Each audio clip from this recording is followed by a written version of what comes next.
15 साल में बनी एक्ट्रेस एक शर्त के लिए अमिताभ बच्चन से शादी कर 17 सालों तक फिल्मों से दूर रही, फिर राजनीति में रखा कदम। उपहार, कोरा कागज, अभिमान, शोले, जंजीर, सिलसिला जैसी बेहतरीन फिल्मों में नजर आ चुकी जया बच्चन ने महज 15 साल की उम्र में फिल्म मेकर सत्यजीत रे से प्रभावित होकर एक्टिंग करियर शुरू किया। बतौर लीड जया ने साल 1971 की फिल्म गुड्डी से डेब्यू किया। फिल्मी सफर के अलावा जया अपनी और अमिताभ की लव लाइफ और शख्स रवैये कंट्रोवर्सी के कारण खूब चर्चा में रहीं। साल 2004 में जया ने राजनीति में कदम रखा और सफल भी रहीं। आज एक्ट्रेस और राजनेता जया बच्चन के जिंदगी से कुछ जुड़ी खास बातें आपको बताएंगे। 9 अप्रैल 1948 में जबलपुर मध्य प्रदेश में जन्मी जया भादुरी ने स्कूली पढ़ाई पूरी कर महज 15 साल की उम्र में सत्यजीत रे की बंगाली फिल्म महानगर 1963 में काम किया। इसके बाद जया 2 बंगाली फिल्में सुमन और धाई में नजर आईं।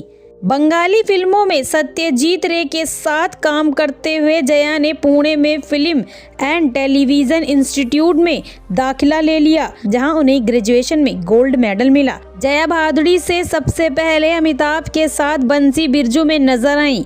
इसके तुरंत बाद दोनों एक नजर में साथ दिखे। जया अपने बेहतरीन अभिनय से इंडस्ट्री में पहचान बना रही थीं, लेकिन अमिताभ की फिल्में लगातार फ्लॉप हो रही थी। सलीम जावेद की फिल्म जंजीर में अमिताभ बच्चन लीड रोल में थे, लेकिन उनकी फिल्में फ्लॉप होने के कारण कोई हीरोइन उनके साथ काम करने पर राजी नहीं थी। जया ने इस फिल्म में काम किया और फिल्म जबरदस्त हिट साबित हुई। दोनों ने साथ में अभिमान, चुपके चुपके, मिली, शोले, कभी खुशी कभी गम जैसी कई फिल्मों में काम किया। एक शर्त के लिए कर ली थी अमिताभ से शादी।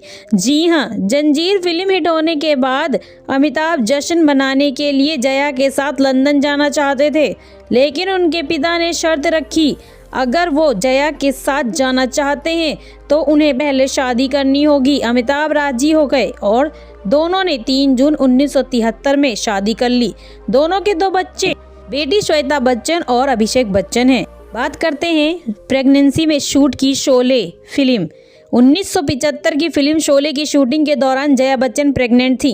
एक्ट्रेस शादी के बाद सिलसिला फिल्म में नजर आई, लेकिन उनकी बेटी के जन्म के बाद फिल्मों में काम करना छोड़ दिया। 17 सालों के ब्रेक के बाद 1084 की मां से एक्टिंग कमबैक किया। इसके बाद जया बच्चन ने फिजा, कभी खुशी कभी गम, कल हो ना हो, लगा चुन्नी में दाग, द्रोणा जैसी फिल्में में नजर आईं। 18 सालों से है राजनीति का हिस्सा। जया ने साल 2004 में समाजवादी पार्टी से चुनाव लड़ा और जीत हासिल की। साल 2006 में जया राज्यसभा सदस्य बनी। तब से लेकर आज तक जया ने 4 बार इलेक्शन लड़ा और जीत हासिल की। जब जया की गलती पर अमिताभ को मांगनी पड़ी माफ़ी। साल 2008 में द्रोणा फिल्म के प्रमोशन के दौरान हिंदी में बात कर रही प्रियंका को हौसला बढ़ाते हुए जया ने कहा था, हम यूपी के लोग हैं, इसीलिए हिंदी में बात करें, महाराष्ट्र के लोग माफ़ कीजिए। राज ठाकरे ने उनके बयान की आलोचना करते हुए कहा कि अगर वो माफ़ी नहीं मांगेंगी तो बच्चन की सभी फिल्मों को बैन किया जाएगा। जया ने माफ़ी नहीं मांगी तो अमिताभ की फिल्म द लास्ट लेयर की रिलीज के बाद थिएटर में तोड़फोड़ की जाने लगेगी। आखिरकार अमिताभ बच्चन ने जया के बदले माफ़ी मांगी थी। विवादित बयानों से बटोरी सुर्खियां। पेपराजी पर भड़की जया बच्चन। एक इवेंट से लौट रही ऐश्वर्या राय को पेपराजी ने रोककर तस्वीरें लेने की कोशिश की। जब फोटोग्राफर ने ऐश्वर्या को ऐश कहकर आवाज़ दी तो जया भड़क गई। जया ने कहा, क्या ऐश ऐश लगा रखा है, तुम्हारी क्लासमेट में पढ़ती है क्या? की फिल्म की कर दी थी आलोचना। लिटरेचर फेस्टिवल के दौरान स्टेज पर भाषण देने पहुंची जया बच्चन अपने ही बेटे अभिषेक की फिल्म को नॉनसेंस कह डाला था। शाहरुख खान को थप्पड़ मारने की बात पर हुआ था बवाल। सलमान खान से झगड़े के समय शाहरुख ने उनकी एक्स का जिक्र छेड़ा था, जिसमें ऐश्वर्या राय भी शामिल थी। जब जया से इस पर रिएक्शन मांगा गया तो उन्होंने कहा, अगर मैं वहां होती तो शाहरुख को थप्पड़ मारती। इनका यह बयान काफ़ी सुर्खियों में था। संसद में उठी कंगना के खिलाफ आवाज़। जया बच्चन ने बॉलीवुड को गेटर कहने वाली कंगना रनौत के खिलाफ संसद में आवाज़ उठाई थी। उन्होंने गुस्से में कहा था, जिन लोगों ने बॉलीवुड से नाम बनाया वही लोग इसे गटर कह रहे हैं, यह बहुत गलत है। जया ने अपने और अमिताभ के बीच से ऐसे मिटाई थी रेखा। एक ही दिन में कर ली थी बिग बी संग शादी। रेखा की एंट्री से शुरू हुआ सिलसिला।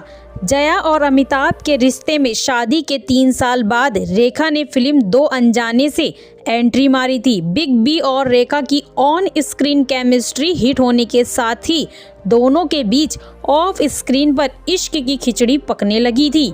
दुनिया की नज़रों से छिपकर रखे गए रिश्ते का खुलासा साल 1981 में आई फिल्म सिलसिला की शूटिंग के दौरान हुआ। फिल्म में रेखा संग देखा एक ख्वाब तो यह सिलसिले हुए। गाते गाते अमिताभ और उनके रिश्ते की भनक जया बच्चन को लगी और वह अपना आपा खो बैठी। यश चोपड़ा ने इस फिल्म की कास्टिंग कुछ इस तरह से की थी कि माने रियल लाइफ में चल रहा है ये सिलसिला पर्दे पर आ पहुंचा हो। हालांकि जया बच्चन ने अमिताभ की गैर मौजूदगी में ऐसा कदम उठाया कि बिग बी और रेखा की मोहब्बत का वह सिलसिला एक ही रात में खत्म हो गया। वह क्या था, चलिए जानते हैं। जब जया बच्चन ने अपना रिश्ता बचाने के लिए उठाया था कदम, वह कहते हैं ना, यह इश्क की आग है जनाब, पानी डालने से भी भड़क उठती है। इश्क में डूबे हर शख्स को तन्हाई झेलनी पड़ती है। कुछ ऐसा ही अमिताभ और रेखा की प्रेम कहानी में भी हुआ। दरअसल एक बार जब अमिताभ शूटिंग की वजह से बाहर गए थे, तब जया ने रेखा को अपने घर डिनर पर बुलाया। डरी सहमी रेखा जब अमिताभ के घर पहुंची तो जया ने उनसे खूब बातचीत की, लेकिन कहानी में फिर ऐसा ट्विस्ट आया जिसने जया के बसे बसाए घर को टूटने से बचा लिया। दरअसल जब जया रेखा को बाहर छोड़ने गई तो उन्होंने उनसे साफ कह दिया, चाहे कुछ भी हो जाए मैं अमित को नहीं छोड़ूंगी।